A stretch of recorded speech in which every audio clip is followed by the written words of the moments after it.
अर्थ निकलवाते महाराज जी। पंडित जी के पास में जाते हैं और पंडित जी को पूछते, महाराज जी देखो मारो बेटो कमाई देख। अब जो नहीं जानते, अभी से मेरा चैनल है उसके ऊपर ओके करो, सब्सक्राइब करो और मेरे से जुड़े रहो।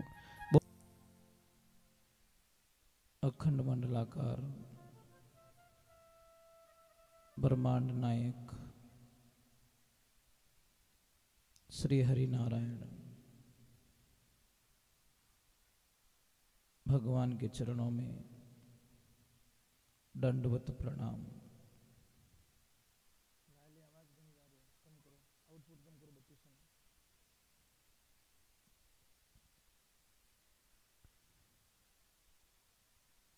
महाराज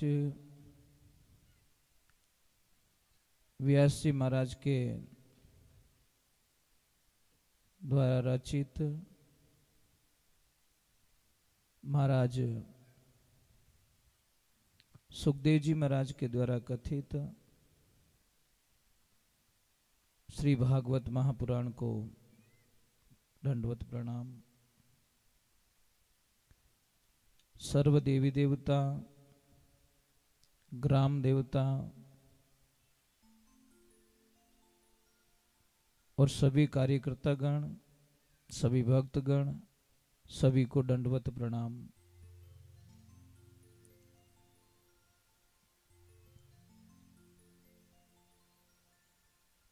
हमने कल भागवत जी को परीक्षित जी महाराज को जब ये पता चला कि मुझे श्रृंगी ऋषि के द्वारा श्राप दे दिया गया है, क्योंकि वो जो पाप करके गए थे उसके पहले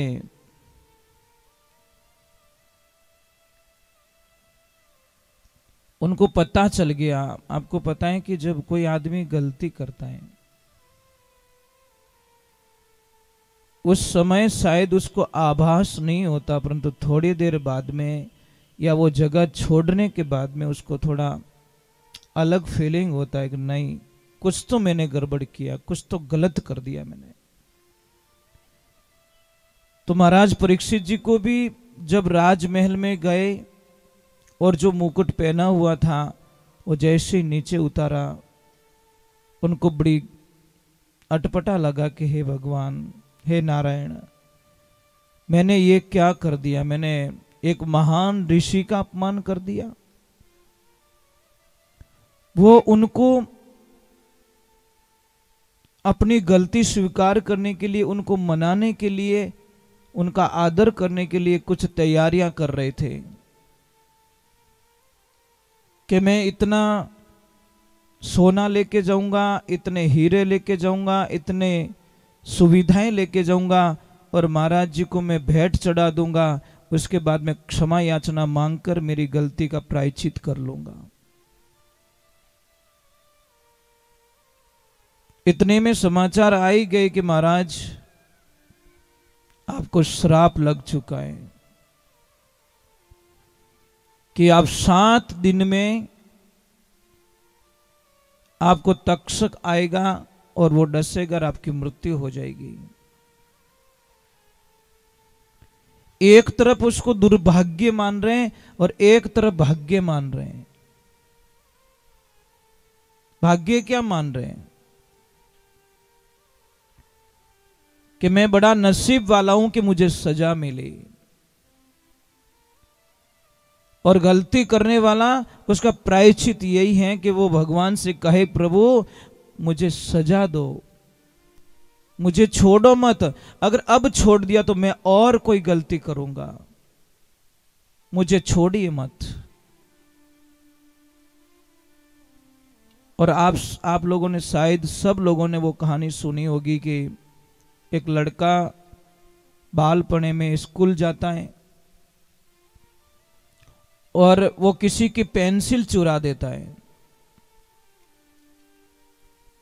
और पेंसिल चुरा के जब माँ के पास में ले जाके देता है कि माँ, मैंने आज किसी लड़के के बैग में से पेंसिल चुरा दी है। माँ ने कहा, बेटा किसको पता तो नहीं है? कि नहीं माँ, मैंने बड़े होशियारी से चोरी करके लाया। क्या शाबाश बेटा शाबाश, किसको पता नहीं चलना चाहिए। बच्चे को बड़ी एनर्जी मिली, बड़ा बैलेंस मिल गया उसको। 4-5 दिन हुए, उसने पेंसिल की जगह पूरा स्टो बॉक्स ही चुरा दिया। ले गया माँ के पास, मेरे माँ को बोला माँ आज तो कुछ थोड़ा सा बड़ा किया मैंने। बेटा पता नहीं चलना चाहिए दूसरों में घनी हमेटो। अब जिसको स्टू बॉक्स चोरी हुआ था, सारे लड़कों ने देखा उसको। उसकी माँ उसके पास में जाके बोलती तेरे बच्चे ने आज मेरे बच्चे का वो बॉक्स चुरा दिया है। उसने बोला कि तू जानती है मुझे, मैं कौन हूं? आज तो नाम लिया, आइंदे के साथ में नाम लिया ना तो मेरा नाम फलानी है, ध्यान रखना। नाम मत लेना मेरे बच्चे को। और बच्चे को और एनर्जी मिल गई। वाह भाई, मेरी माँ बहुत अच्छी, मेरी माँ रक्षक है। कुछ टाइम बीतता है, थोड़ा वो बड़ा काम करता है, स्कूल का टाइम पूरा हो जाता। तो एक दिन उसने राजा के दरबार में चोरी कर ली महाराज। पकड़ा गया। राजन ने बोला एक काम कीजिए,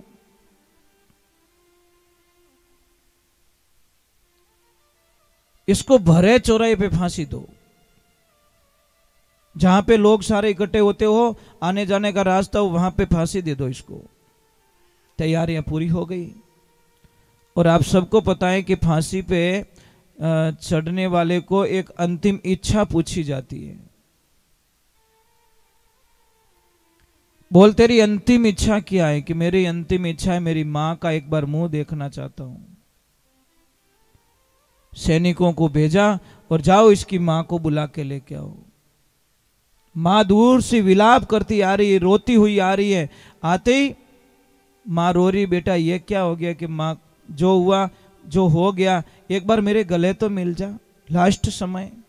और जैसे ही मां नजदीक आई, उसने उसकी मां के नाक को काट लिया,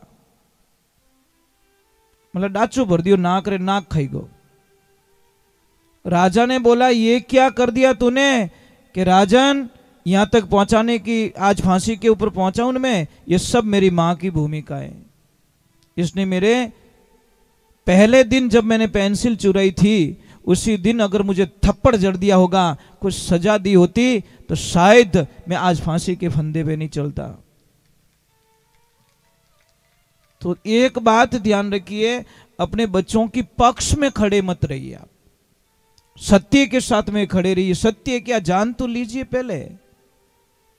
अपना बच्चा कभी गलत नहीं लगता किसी को। नहीं मारो बेटो ताड़ो वे ही नहीं सके, आठ आको नहीं थारो बेटो ही घोटालो करियो सब।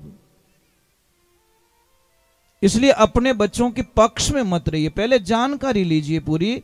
सत्य क्या, अगर झूठ है तो उसको बोलो, सजा मिलनी चाहिए इसको।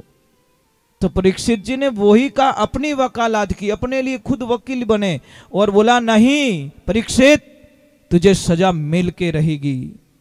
तूने गुनाह किया है, महाराज के गले में सांप डाला है, महापुरुषों का अपमान किया है, तुझे सजा मिलनी ही चाहिए।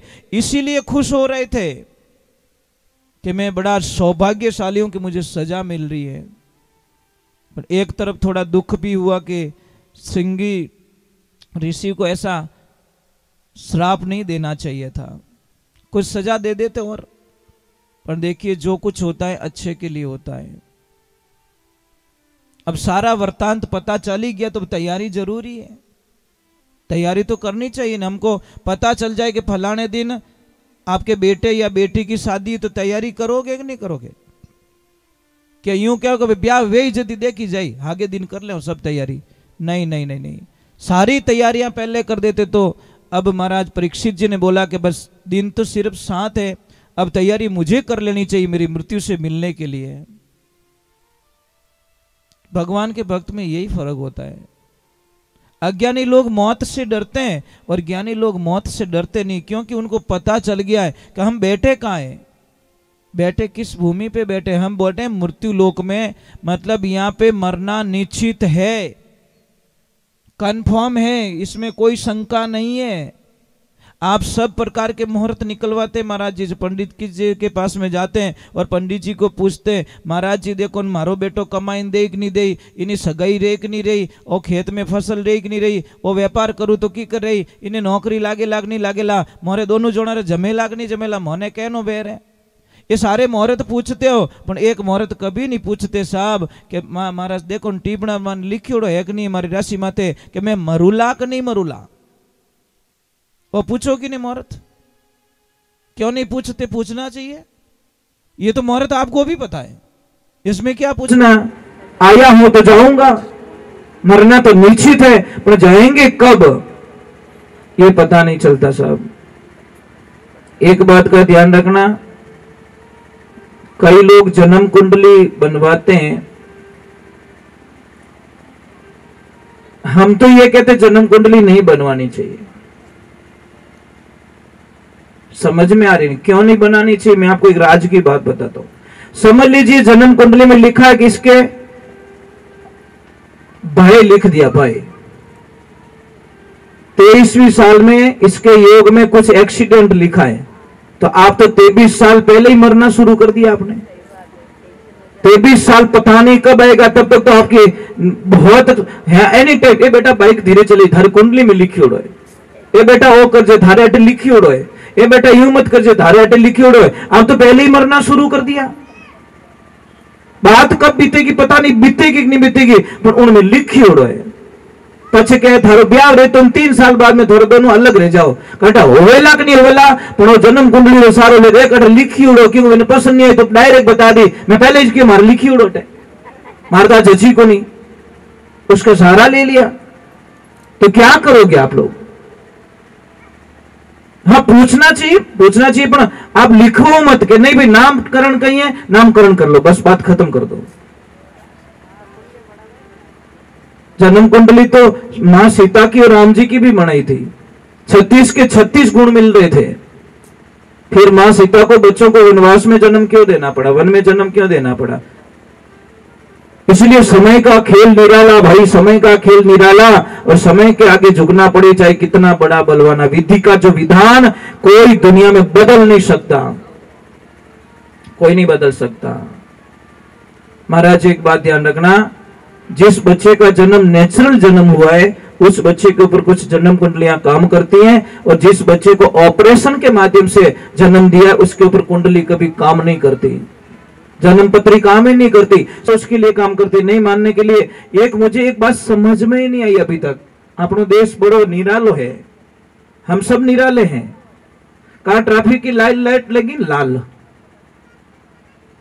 अटी देखिए पुलिस वाले नहीं, इधर देखा ट्रैफिक वाले नहीं है, निकल गो। लाइट कौन सी लगी? लाल। थोड़ी सी आगे गई मिनकी मिली आडी फिर की, वो बटी सुपर है, बोलो लाल सिंगल से नहीं रुका, पर मिनकी आडी फिर की वो बटी, अरे कहीं रियो भाई, अरे कि मरा सागईज मत कर, मिनकी रस्तो काट लियो, अरे थारी बोली रे उठे लाल निशान है तो निकल गो बिना परवाह, और अटे मतलब हम लोग कई तरीके से फंसे हुए हैं। कर्म प्रधान होता है, कर्म को कोई बदल नहीं सकता। परीक्षित जी के महाराज में वो विधि का विधान था कि आप जाओगे आपको ये होगा और आपके हाथ से ये होगा तो ही आगे का काम होगा, होना पड़ा। परीक्षित जी जाते गंगा तट पे और अपने मोक्ष के लिए वहां तप करने का विचार करते, पर सबको पता चल गया, आसपास के जितने भी ऋषि मुनि थे, जितने राजा महाराजा थे, सबको पता चल गया कि महाराज परीक्षित जी को श्राप लग चुका है और 7 दिन में उनका शरीर छोड़ना पड़ेगा। तो भाई मिलना तो पड़े, भला आदमियों को नहीं मिले सा, भला आदमियों को मिलने वास्ते टाइम निकालना पड़े। भगवान की ऐसी लीला हुई, जहां परीक्षित जी महाराज रुके वहां पे हजारों ऋषि, हजारों राजा परीक्षित जी से मिलने के लिए आ गए। अब परीक्षित जी ने बोला, इतने महापुरुष यहाँ साधु संत आए तो कोई न कोई तो मुझे रास्ता बता ही देंगे। अब रास्ता कैसा कैसा रास्ता? सबको पूछा कि मेरे पास सिर्फ 7 दिन है, मुझे करना क्या है, मैं मेरी मुक्ति के लिए क्या ऐसा करूं कि मेरा मोक्ष हो जाए। सारे ऋषि मुनियों ने बोला कि महाराज 7 दिन का तो कोई अनुष्ठान नहीं है, 41 दिन का हो सकता है, 88 दिन का हो सकता है, और किसी का तो जिंदगी भर भी मोक्ष नहीं होता, इसकी तो गारंटी हम नहीं ले सकते। एक बात का ध्यान रखना, महाराज परीक्षित जी कह रहे कि मैं इतना भाग्यशाली हूं, इतना नसीब वाला हूं, दंडवत प्रणाम करता हूं श्रृंगी ऋषि को जिसने मुझे श्राप दिया। क्यों? महात्माओं को बोला कि हे महात्माओं, मैं अगर चाहता तो भी आपको यहां पे नहीं बुला सकता, मेरे राजमहल में आपको नहीं बुला सकता, और आप बिन बुलाए हमारे यहाँ पे आए हो, हमें दर्शन देने के लिए आए हो। मेरा तो अभी जन्म आनंद में चला गया, अब मुझे कुछ कामना रही नहीं। महाराज, कोई महाराज जी थे, 2 भाई, एक भाई नीचे रहता, एक ऊपर के माले में रहता। एक भाई क्या साधु संतों के थोड़ा टच में था, एक नफरत करता महाराज से, इतनी नफरत करता, जैसे ही महाराज जी उसके नीचे वाले फ्लोर में भिक्षा लेने के लिए आते तो वो ऊपर वाले को इतना गुस्सा आता कि जिसकी कल्पना नहीं। वो तो बाबा रो चक्कर में पड़ गो, ए थाने कहीं देन, वो कहीं देन, यहाँ जो नहीं बोलना है वो बोल रहा है। वो भोला आदमी था बेचारा, जाके बोल देता कि महाराज वो मेरा भाई है ना, आपसे नफरत बहुत करता है। तो महाराज जी ने बोला वो मेरे से नफरत कर रहा है तो करने दो ना, क्या फर्क पड़ता है। एक दिन समय का संजोग, महाराज गए परंतु डायरेक्ट ऊपर चले गए, जहां फर्स्ट फ्लोर में उसका भाई रहता था ऊपर, वहां पे गया और डायरेक्ट खप्पर आगे करके बोल दिया भिक्षाम देही। कोई नहीं अंदर। एक छोटा सा बालक अपने छोटे छोटे हाथों से एक रोटी उठा के लाया और लाके महाराज जी को खप्पर में दी। महाराज जी ने उसके सिर के ऊपर हाथ दे दिया और महाराज जी चले आए। विधि का विधान, कागला रो बैठनो, डाली रो भागनो। संध्या काल हुई, बच्चा खेल रहा था ऊपर, वही कोई कारणवश उसका पैर फिसल गया और बच्चा डायरेक्ट नीचे। अब वो भाई था, भाई का लड़का, आखिर में थोड़ी आवाज बढ़ाओ, आखिर में आत्मा बढ़े ना कि आखिर में मारो भाई है। वो महाराज जी कने खबर पहुंचाई कि महाराज जी गड़बड़ हो गई, पहली बार इन घर में थोरो जानो रियो, और उन घर में ऐसी घटना आगी तो वो रिया बढ़े, आगे तो यूं थाने थाने चावी कोनी, और भले ही देखो कर्म एड़ा आज ही थारो जानो रियो और आज ही उनो बच्चों नीचो पड़ गो। बड़ी अनहोनी घटना हो गई महाराज। अब तो उसका विश्वास और टूट चुका है। महाराज जी बोले कुछ लगी आगी तो नहीं है? कि नहीं महाराज, लागी तो कोनी, इतो भगवान भलो करियो कि नीचे पड़िया बिस्तर और बच्चों का ही करियो ऊपर पड़ियो जड़ी बिस्तर माथे पड़ गो, नुकसान तो कुछ नहीं हुआ। भगवान ने शुक्रिया अदा करी, है प्रभु बड़ी तेरी कृपा है। अरे भाई तुझे पता है, कल ही मुझे पता चल गया कि इस बच्चे की कल मौत है। मैं जान चुका था सारा रहस्य कि ये बच्चा कल तक यमराज इसको लेके चला जाएगा, काल लेके चला जाएगा। इसलिए मैंने आव देखा ना ताव देखा और जाके बच्चे के सिर पे हाथ रख लिया और वो भार मेरे पे ले लिया कि मौत आएगी तो मेरी आएगी, पर बच्चे का बाल बांका नहीं होने दूंगा, चाहे वो मुझे ना चाहे, चाहे कुछ भी करे। यही तो संत की मौज है, यही तो आनंद है। कोई कितनी भी नफरत करे, कितना भी नेगेटिविटी रखे, पर संत हमेशा पॉजिटिविटी रखेंगे। इसलिए तो किसी ने लिखा, वाह वारे मौज फकीरा की, वो परवाह नहीं करते अमीरा की, वो मौज है फकीरा की। महाराज आनंद कुछ और ही होता है। तो महाराज वहां पे भगवान की लीला होती है। सुखदेव जी महाराज, जब परीक्षित जी महाराज ने सारा प्रश्न वृत्तांत सुनाया सबको, किसी ने हाँ नहीं बोली, तो थोड़ा इंतजार किया। तो इधर तप में, वन में सुखदेव जी महाराज वन में तप कर रहे हैं।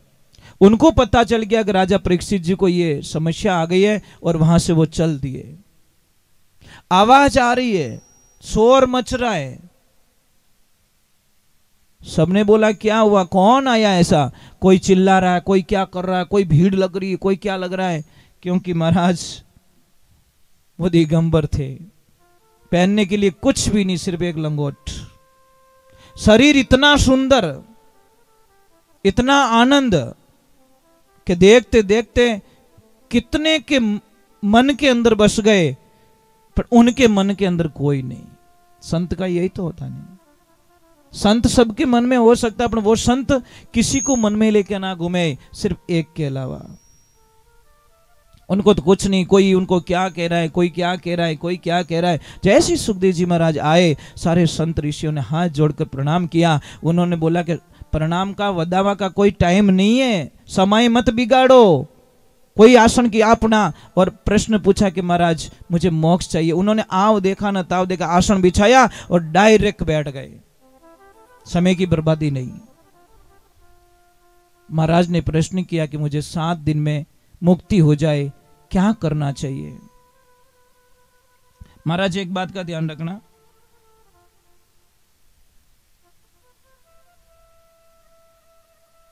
कोई महाराज जी थे, स्नान करने जाते रोज। एक वेश्या का घर रास्ते में ही।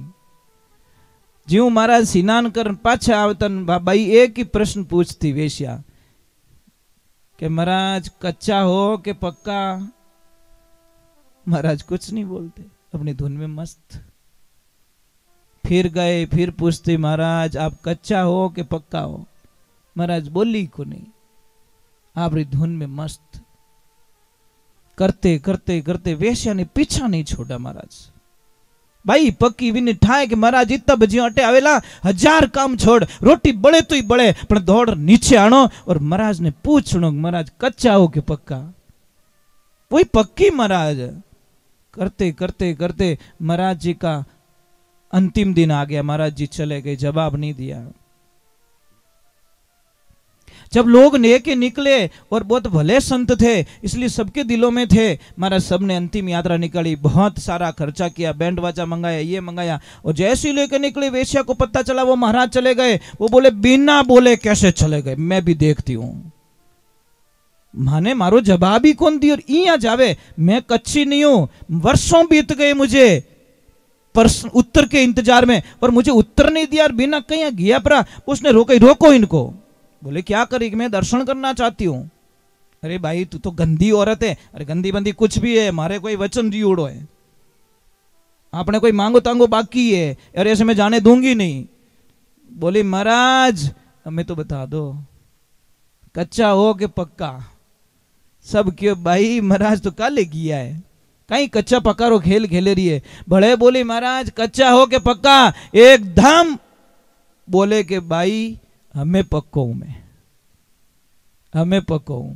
क्योंकि जब तक जी रहा था तब तक तो मुझे थोड़ी शंका थी कि क्योंकि कदी कदी अच्छो ड्राइवर महाराज भजीड़ मेल दे। नहीं कहे कि 50 साल रे माने एड़ो हैवी ड्राइवर है, इन हाथों कदी एक्सीडेंट नहीं रियोड़ो और उनूज भजेड़ लगी जाए। इसलिए ये मत सोचो कि मेरी उम्र 70 साल की हो गई, अब मेरे से गलती नहीं होगी। गलती का अगर मौका दोगे साहब तो गलती हो जाएगी। आप चांस में वो मत देखिए कि, क्योंकि गलती में उम्र नहीं देखी जाती। आप गलतियों से बच के रहना सीख सकते हो। कमल होता है ना साहब, कमल कीचड़ में रहता, अपने कीचड़ को टच नहीं होने देता। हम संसार में रहे तो परीक्षित जी महाराज को सुखदेव जी महाराज ने बोला विरक्ति करो। विरक्ति क्या, मोह माया, सबको कनेक्शन खत्म करो। कि कैसे करो, तो महाराज जी तो देखो संत लोग तर्क से समझाते। कभी भी एक नारियल मंगाया, ये पानी वाला, और पानी वाला नारियल मंगा के बोला कि इसको तोड़ो, परंतु शर्त ये है कि ये नारियल अंदर से नहीं टूटना चाहिए, खाली बाहर बाहर का खोलिया निकालो। ऐसे हिलाया तो पानी। बोले महाराज ये तो नहीं हो सकता। कि क्यों, कि वो तो चिपियोड़ो ही ने, ये नारियल चिपका हुआ है, अगर बाहर की कवर को तोड़ूंगा तो अंदर का कवर जरूर टूटेगा, और ये नहीं हो सकता। कि क्यों नहीं हो सकता, कि वो इन हाल टच में है। तो महाराज ने बोला कुछ और उपाय, तो मंगाया सूखा नारियल, जो ऐसे बजाए तो अंदर खाली नारियल बज रहा था, पानी नहीं बज रहा था। महाराज बोला अब इसको तोड़ सकता हूं, तो बोला कि इस नारियल जैसे हो जाओ, रहो नारियल में, टच मत रहो, तुम अकेले हो जाओगे। जब अकेले हो जाओगे तो इस खोखले को कोई तोड़ सकता है, तुमको कोई नहीं तोड़ सका, तुम बच जाओगे। परंतु अगर टच में हो तो आप भी साथ साथ में टूट जाओगे। ये बात अवश्य ध्यान रखे महाराज। राधे राधे। अगरबत्ती प्रभु वहीं करना मंदिर में। हाँ जी, यहाँ पे लगा सकते हो ऐसे। हाँ जी, राधे राधे बोलना पड़ेगा, थोड़ा जोर से बोलो ना। नहीं नहीं नहीं, कंजूसी नहीं भाई। क्या तो जिमावना ही नहीं, जिमावना तो पचे रोटियां गिननी नहीं कि भले लाऊं कहीं मेहमान के धापोड़ी नहीं लाऊं तो बढ़िया, दुख मत देखो। जब भगवान की शरण में हरि शरणम कह देते हैं, उसके बाद में कंजूसी क्यों महाराज। राधे राधे राधे। तो महाराज परीक्षित जी को सुखदेव जी महाराज का बहुत अच्छा प्रश्न लगा और महाराज जी ने बहुत ही अच्छा उत्तर दिया कि करना क्या। पहला पड़ाव कहां से शुरू हो रहा है, 3 चीजें बताई, स्मरण, दूसरा स्मरण और तीसरा है कीर्तन। 3 रास्ते बताए। सुनो तो ध्यान से सुनना, मतलब मन विचलित नहीं होना चाहिए, एक एक शब्द का ध्यान रखना पड़ता है।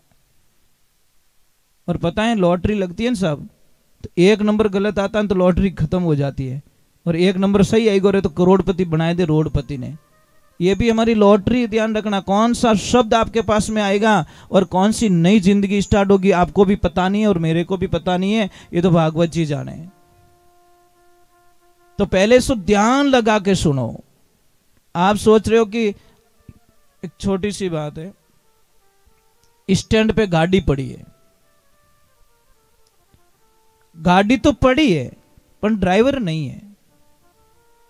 अब गाड़ी जान के भाई हाले को नहीं है, मने रावत भाटा जावणो, गाड़ी के मायलो है ही को नहीं, मने ले जाओ जो है ही को नहीं। एड्रेस तो साहब हम किसको बताते, ड्राइवर को बताते। गाड़ी रे चेपियों कोई गाड़ी बट ले जान छोड़ने वाली नहीं है, ये ड्राइवर को, ये तन आपकी गाड़ी है, ध्यान रखना, और मन आपका ड्राइवर है। इस मन को समझाओ कि तू ही गाड़ी में बैठो रहे, शांति हूं, अट उठ भटक में रो तो मत, फिर थारे भाड़ो आवे लई को नहीं, पच के धंधो नहीं रहे बैठो, आखो दिन रो तो फिर गाड़ी हुनी छोड़े। तो इस शरीर ने हुनो छोड़ रो, मन आगो पचो फिरेला तो थाने कोई फायदो मिलन वालो। देखो शरीर की पूर्ति के लिए ये मुख बनाया और यहां से पूर्ति होती है। भूख लागे तो कानड़ा में थोड़ी जूस गालो, समझ में आ रही नहीं। कानड़ा बंद कर पछे मुंडो फाड़ो तो मारी आवाज सुनाई दे, तो रास्ते ही पूरा अलग दे दिया। मन तक बात पहुंचाने के लिए आउटपुट इनपुट, ये ध्यान रखे। तो बराबर ध्यान लगा के सुनिए, आप प्रेम से सुनिए। दूसरा नाम स्मरण, मतलब उसको चिंतन करिए, आप बार बार रिपीट कीजिए, बार बार रिपीट कीजिए, बार बार रिपीट कीजिए, रिपीट करो करो करो करो करो।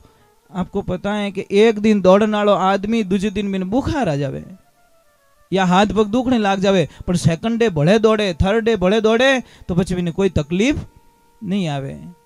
वो तो एक दिन ही दौड़न के मारे तो फौज में कौन जान वाजन होतो ही रहतू, तो गोली आटे ही छोड़ तू, तेरे वश की बात नहीं है। फौज में जाना कोई वश की बात थोड़ी है साहब, वहां पे इतना हार्ड वर्किंग होता है, जो कच्चा होता है वो वापस आ जाता है। और तीसरे नंबर बताया कीर्तन, कि आप खूब कीर्तन करो, आनंद लो। कलयुग केवल नाम आधारा, सुमिर सुमिर नर भव उतरे पारा। कीर्तन कीजिए, आप गाइए, कैसा भी गाइए, आवे चेड़ो भगवान रो भजन गावो, जैसो आवे बेड़ो ही गावो, पर गाणो चाहिए। कई लोग तो शर्म करे कि मारो कहीं गावनी आवे, तन गावनी नहीं आवे तो हाका करनी तो आवे। तू राम राम मत बोल, तू मरा मरा ही बोल, कुछ तो बोल बेटी रे बाप की, तू बोल कि महाराज मरा मरा तो ऊंधो हो जावे। तो भाई तू खेत रे माने बीज रा दाना छाटे, जने दानो चेक करे कदी के उल्टो पड़ियो कि सीधो पड़ियो, कदी चेक करो, कदीश नहीं करो। पण वो उगे कि नहीं उगे, भाई छाटियो जने तो उग्यो ना, वो तो क्या छाटू ही कोण नहीं, वाने लावा ले ले भक्ति रा टोली पर धूड़ो लाइन लाडू बनान खाई ले, थार लाटा एड़ी आई भाई, ओ की कोनी तो पावो की कोनी। महाराज आप राम जी रो नाम भौंको टेडू ले ले हरि भजन करते रहो करते रहो करते रहो करते रहो। आखिर में महापुरुषों ने भी बोला कि राम नाम रटते रहो जब लक घट में प्राण, अरे कबूक दीन दयाल की भनक पड़ेगी कान। कदी तुम्हारो हेलो सुनेला सांवरो, कदी तो सुनी महाराज। हिम्मत नहीं हारना चाहिए, हिम्मत नहीं हारना चाहिए। आपसे कुछ नहीं होवे तो भी बस राम जी ने अगरबत्ती नहीं करो, पूजा पाठ नहीं करो तो कुछ नहीं, प्रभु ठीक हो ना। आते भी राम जाते भी राम, आते भी राम जाते। आखिर भगवान के तंग कर दियो, हमें तो की देनी पड़ी ने। पण एक दिन ही 12 महीना 5 साल में एक बार रामा सामा करो जो ना, अगर गिनाई थी नाराज बेटे बाप इतना कहीं बिजी रिया, तो वो तो जगत का रखवाला है। जब अपना ये लोग ही नाराज हो जाए महाराज, इस शरीर के लिए हम कभी अहंकार न करें। शरीर की कोई परिभाषाएं नहीं होती, कितने दिन चलेगा कोई ठिकाना नहीं है। मैं आपसे एक प्रार्थना कर रहा हूं, आपका जीवन है, आपका जीवन 2 तरह का है।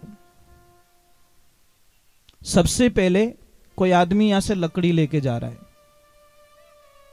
भाई यहां पे भंडारा चलता है, तो भंडारा वालों ने बोला कि भैया संध्या काल हो गई है और भंडारे में यहां पे धुने पे लकड़ी खत्म हो गई है।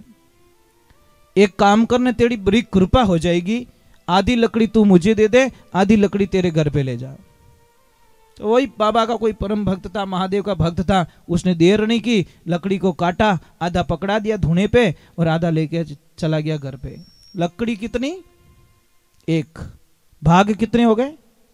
2। एक पहुंची घर पे और एक पहुंची धुने पे। अब दोनों को अग्नि मिली है साहब, दोनों को अग्नि मिली है। घर के चूल्हे में भी अग्नि मिली और धुने पे भी अग्नि मिली, पर देखिए दोनों का वर्चस्व पूरा धरती आसमान का फर्क हो गया।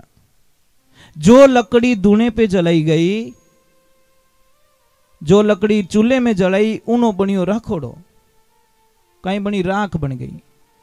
और जो लकड़ी धुने पे जलाई ऊनी बन गई बबूती, केसर बन गई महाराज। सिर्फ एक थोड़ा सा रास्ता चेंज किया उसने, एक गई मंदिर, एक गई घर्रा चूल्हा में। समझ में आ रही कि नहीं आ रही? तो आपका जीवन है। मैं ही नहीं कहता कि मंदिर पे आके बैठ जाओ, हम ये कभी नहीं कहेंगे। आप तो घर पे भी कीर्तन करने का आइडिया बताता हूं, आप घर पे लगा दो, रसोई में बर्तन धो रहे हो साथ साथ में गाओ, बज रहा है घर पे। पण ए टाबरिया लगावण दे तो टाबरा ने सीजे फिल्म। कोई भी बच्ची ने मां काम बढ़ा दे, बेटा वो काम कर ले तो प्लीज मम डोंट डिस्टर्ब मी, मम्मी मैंने डिस्टर्ब मत कर, मारे फेवरेट सीरियल आ रही है, क्योंकि बर्बादी इनूज लिखी जी मारी। अगर ये नहीं देखूंगे तो मैं आगे बर्बाद कैसे होंगी? अरे बेटी रामायण देख लेती, तने कोई संस्कार मिलता, कोई भगवान का भजन सुन लेती, थारा विचार गंदा विचार नेगेटिविटी पॉजिटिविटी में आ जाता। कौन कहते महाराज नहीं हो सकता? सब कुछ हो सकता है। एक आदमी राजमहल में काम कर रहा है, राजमहल में एक दिन झाड़ू निकालते निकालते उसकी नजर अचानक ऊपर झरोके में चली गई, और जैसे ही देखा तो वहां पे राजकुमारी खड़ी भगवान को निहार रही थी, सूर्य नारायण को निहार रही थी, सूर्य भगवान को जल चढ़ा रही थी। जैसे ही देखा तो वो झाड़ू यहीं पकड़ी रह गई, वहीं देखते ही रह गयो, क्योंकि उसने ऐसी सुंदर स्त्री कभी देखी नहीं। अब उन दिमाग ही काम करना छोड़ दियो। वो बोलियो, ए भगवान इतनी फूटरी, इतनी सुंदर, अगर ये लड़की एक रात के लिए मेरी पत्नी बन जाए तो मेरा जीवन धन्य हो जाएगा। पर बट बने कहां राजा भोज, कहां गंगू तेली। परंतु महाराज मैंने बोला चिंता, चिंता होती है नहीं, वो तिल तिल मारती है। स्लो स्लो स्लो मीठा जहर कहते हैं हम उसको, धीरे धीरे धीरे इंसान के खत्म कर देती है। अब वो घर पे गया तो खाना नहीं खा रहा, नींद नहीं आ रही उसको, बात नहीं कर रहा ठीक से किसी से, सबके ऊपर गुस्सा गुस्सा चिढ़ना। वहां पे भी अटू झाड़ू निकल जाए तो बटू निकली को नहीं, जटू काटो जटू नहीं काटे, जटू नहीं काटनो बटू झाड़ू काटे। उसके दिमाग में राजकुमारी। कुछ टाइम हुआ, देखो पत्नी होती ना साहब, आदमी की आंखों को देखकर पता कर देती है हमारा पति सुखी है कि दुखी है। उसकी लक्ष्मी सत्संग में जाने वाली थी, भागवत सुनने वाली थी, भगवान की पूजा पाठ करने वाली थी। उसने बोला पतिदेव कोई भी मन री बात रे तो मैंने बताओ, मैं गुस्सो नहीं करूं। कि सच में नहीं करेगी कि नहीं, कि मारा मन रे माने वह राजकुमारी बस गई है और मैं उसके बिना जी नहीं सकता। वो सिर्फ एक रात के लिए मेरी पत्नी बन जाए तो मैं कभी जीव सकूं, नहीं तो मैं कुछ ही दिनों में मरने वाला हूं। पत्नी ने बोला कोई बात नहीं, ठीक है, मैं कोशिश करती हूं। या तो पचे मौत निमंत्रण पत्रिका आई है या पचे कटे काम हो गई है। अब वो महाराज सुबह का टाइम गई राजमहल में और बोला राजकुमारी से दो बात करनी है। दासियां लेके गई, रोने लगी, हे राजकुमारी जी मेरा सुहाग बचाना या नहीं बचाना आपके हाथ में। राजकुमारी बोले मैंने क्या किया कि कुछ नहीं किया। आपको जरोके में मेरे पति ने देख लिया और आप उसके दिमाग से बिल्कुल नहीं निकल रहे हो, तो क्या करूं मैं? कुछ नहीं करना है। वो बोलते कि एक रात के लिए आप उसकी पत्नी बन जाओ। राजकुमारी हंसने लगी। वो भी भगवान की भगत थी महाराज। भगवान का भगत यूं तो काम सॉल्व करिया करे, अनाड़ी होती तो तलवार मंगाती, बुल्ला इनमा तो बढ़ा देती महाराज। उसकी औकात क्या जो मेरे सामने देख लिया, मेरा चेहरा उसने कैसे देख लिया? वो बड़ी गहरी थी महाराज। एक ध्यान रख जो गहरो आदमी रहे ना, वो 1000 गालियां सुननी, एक पाछी गाल नहीं बोले। गहरे आदमी की परिभाषा बताता हूं। और ओछो आदमी ने एक कह दो जो 50 हाटे गालियां पाछे मिल जाएगी। फर्क है तो साहब जी बता रही है। राधे राधे राधे राधे महाराज, क्या बात है, दर्शन दे ही दिया आपने। अरे प्रभु दर्शन तो आपके होते। जय श्री राम। बधाई, बहुत बहुत अभिवादन आपका, बहुत स्वागत भागवत जी में। देखो 2 दिन से साहब जी कल भी हाजिरी लगा के गए थे और आज भी हाजिरी लगाने के लिए पधारे। भाव बिना नहीं आया जा सकता। सब चेयर लगा दीजिए। भाव होते हैं ना, भाव कहीं पे भी खींच के ले जाते हैं। अब वो भगवान की कृपा हुई, वो प्रार्थना कर रही, तो वो क्या सत्संग सुनने वाली थी राजकुमारी, भगवान की कथा करने वाली थी, भगवान को मानने वाली थी। उसने बोला ठीक है भेज दो उसको, मैं तैयार हूं। अब वो तैयार हो के आया। आपको पता है कोई बोल दे तेरी लॉटरी लग गई तो बिनु चेहरा 1 सेकंड में चेंज हो जाए। कितना ज्यादा वक्त नहीं लगता, 1 सेकंड में उसके चेहरे पे कुछ नूर आ जाते हैं, हंसी आ जाती है। भगवान की कृपा हुई। वो जैसे ही गया तो उसको बोलो नीचे मत बैठिए, आप ऊपर बैठिए, आप मेरे पति के रूप में यहाँ आए हो, स्वागत है आपको। जिस थाल में राजा भोजन करते उस थाल में उसको भोजन करवाया गया और उसको पूछा गया कि अब बोले आपकी क्या इच्छा है? कि बस मेरी पत्नी ने आपको बता दिया कि कोई बात नहीं, मैं भी एक प्रार्थना करना चाहती हूँ आपसे। कि क्या? बोलिए। कि मैं 1 दिन के लिए पत्नी बनना पसंद नहीं करूंगी, तो कि मैं जीवन भर आपके साथ में रहना चाहती हूँ, मतलब पूरा जीवन ही मैं आपको देना चाहती हूँ। वो बोला हे भगवान, मैं सोचो 100 रुपया मिले, यहाँ तो अरबों की लॉटरी लग गई। आंधो मारे अडंगा, आंखें रही फोड़ाटे, दोनों आंखें रोशनी मिल गई।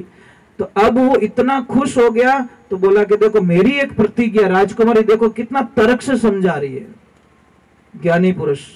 राजकुमारी ने बोला कोई बात नहीं, जिंदगी भर के लिए अपनी अर्धांगिनी बन जाऊंगी, पर मेरी एक शर्त है। वो बोले आप जो बोलोगे मैं करने के लिए तैयार हूं। कि आपको करना कुछ नहीं है।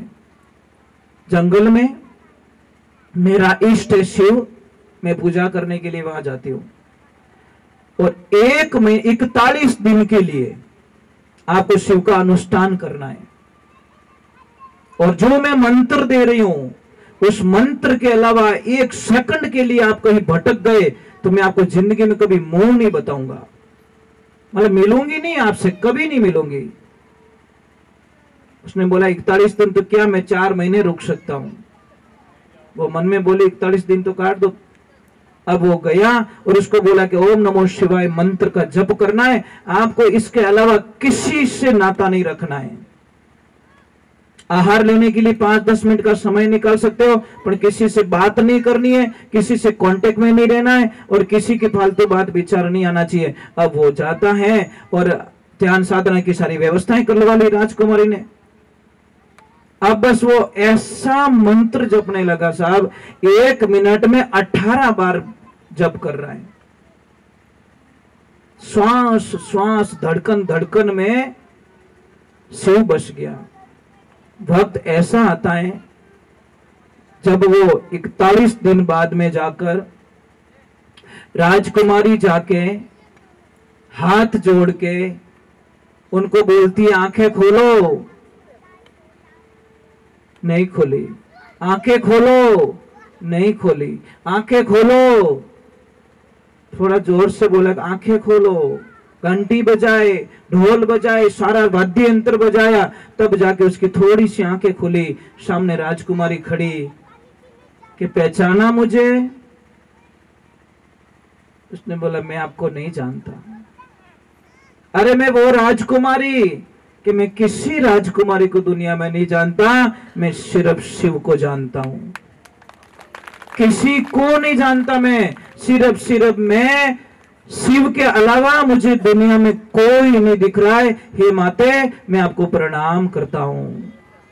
कहां विषय वासना का भाव लेके राजकुमारी के पास में गया और कहां उसने मां का शब्द का उपयोग कर लिया। ये ज्ञानी और अज्ञानी लोगों का तर्क यहां पता चलता है। इसलिए ध्यान रखिए, जिंदगी में जीवन बहुत छोटा है। आप अपने जीवन काल में कुछ अच्छा करके जा सकते हो और कुछ खराब करके जा सकते हो। कितना जीना हम लोगों को, कोई भरोसा नहीं है साहब। सती आवत देख के तुलसी आवत देख के सती निवाया आशीष। तुलसीदास मुख से बोले अमर चूड़ा आशीष। सती तो हकी बेकी रह गई कि बाबा क्या बोल रहे हो? क्या हुआ कि मैं पति हमारा मर गया, अभी मैं भी मरण को जाए, तुलसी तेरे वचन का क्या होशी हवाल।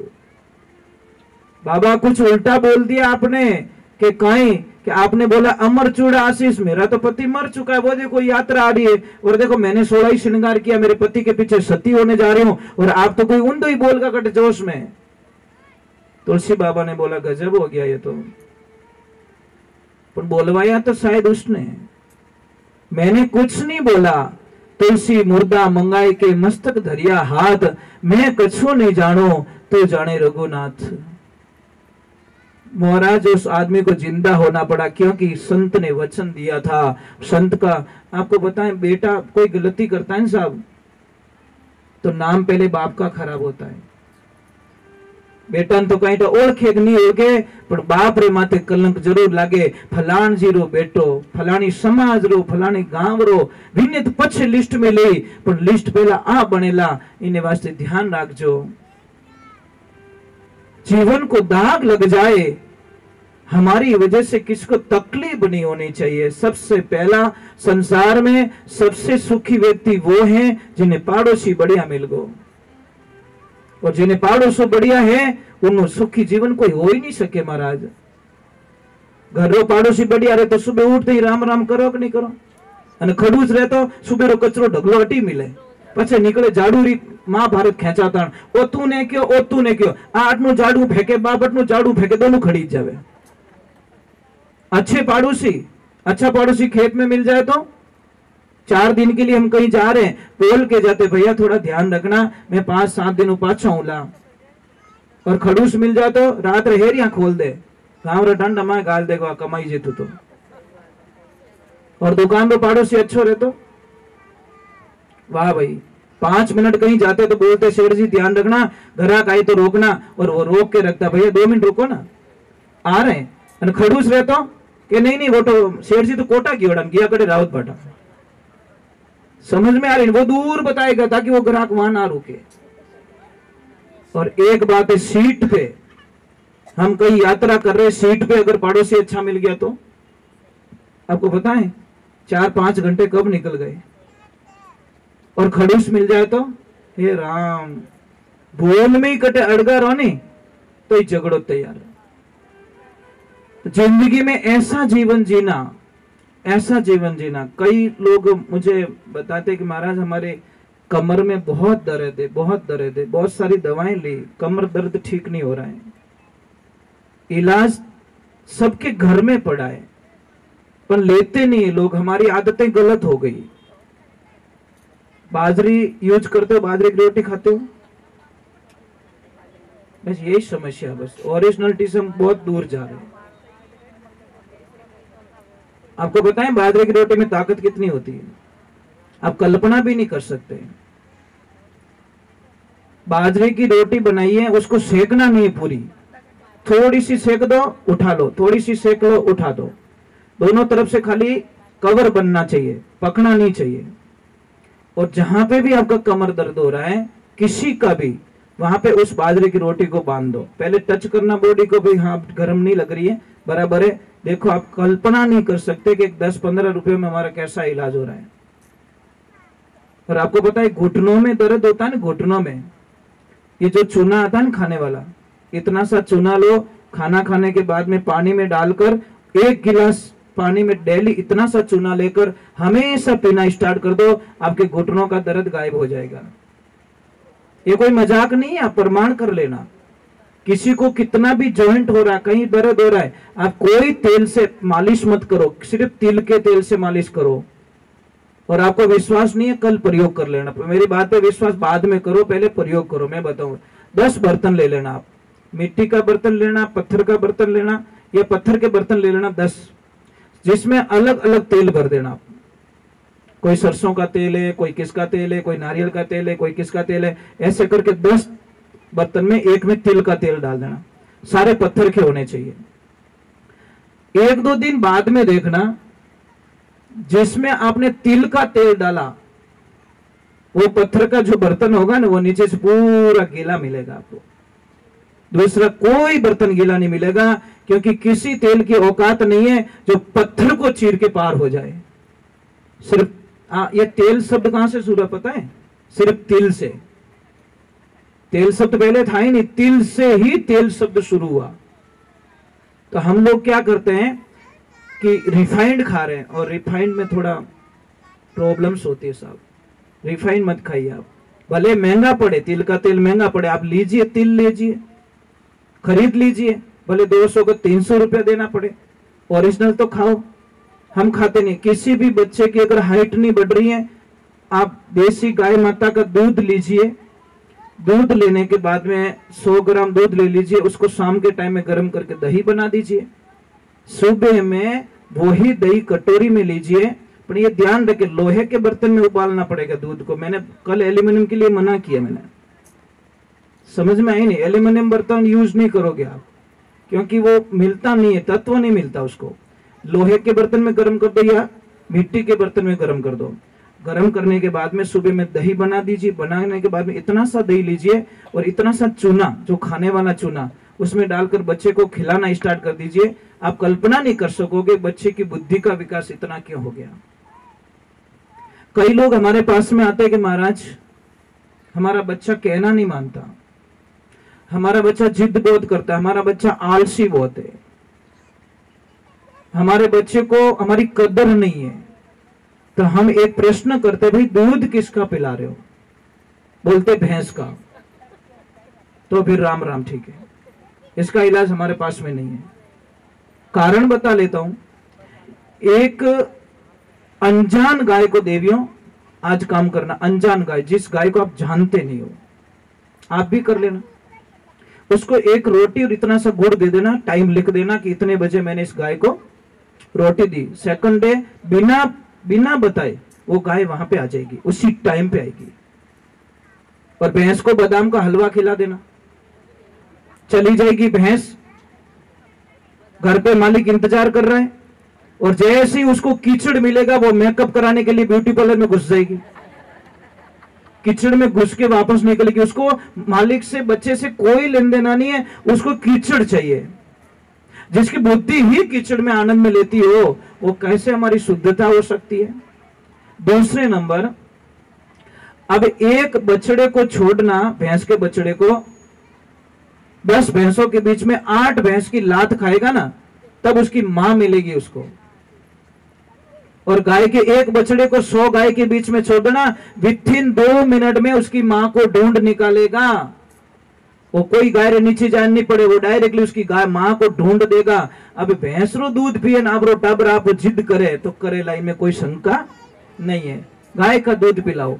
तीसरे नंबर भैंस के बच्चे को देखना, जैसे भैंस का बच्चा दूध पीता है एक तरफ जाके सो जाता है, आलस आता है उसको, फैट ज्यादा होता है ना, दूध जितना पतला होगा उतना गुणाकारी होगा। ये ध्यान रखने की बातें होती है। हम पतले दूध को कमजोर मानते, पतला दूध कमजोर नहीं हो सकता, पतला दूध ताकतवर होता है और होता है गाय का, इसलिए उसको अमृत का रूप दिया गया। अब देखिए वो बछड़ा जाके सो जाएगा, पर गाय के बछड़े को देखिए, जैसे दूध पिएगा अपना चेंज करेगा और पूंछ लो ऊंचो करी और भाग दौड़ स्टार्ट। ठीक साहब, धन्यवाद, बहुत बहुत साधुवाद आपको।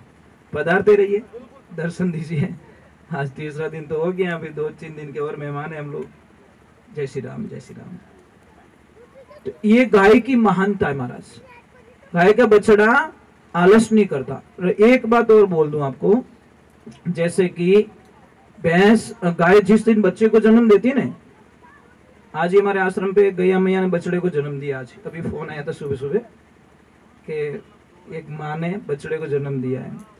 तो जहाँ पे बछड़े को जन्म देती है वहां की जो गीली मिट्टी होती है वो खराब नहीं है, वैसी पवित्र दुनिया में कोई हो नहीं सकती, पर उसको हम गंदी मान लेते हैं, दौड़ डाल देते हैं, उसको हटा देते हैं। जहां पे गाय बछड़े को जन्म देती है उस मिट्टी को उठाइए आप, गिली गिली मिट्टी को, और अपने घर पे जाके चौका दीजिए, देखो आपके कितनी समस्याएं खत्म हो जाएगी।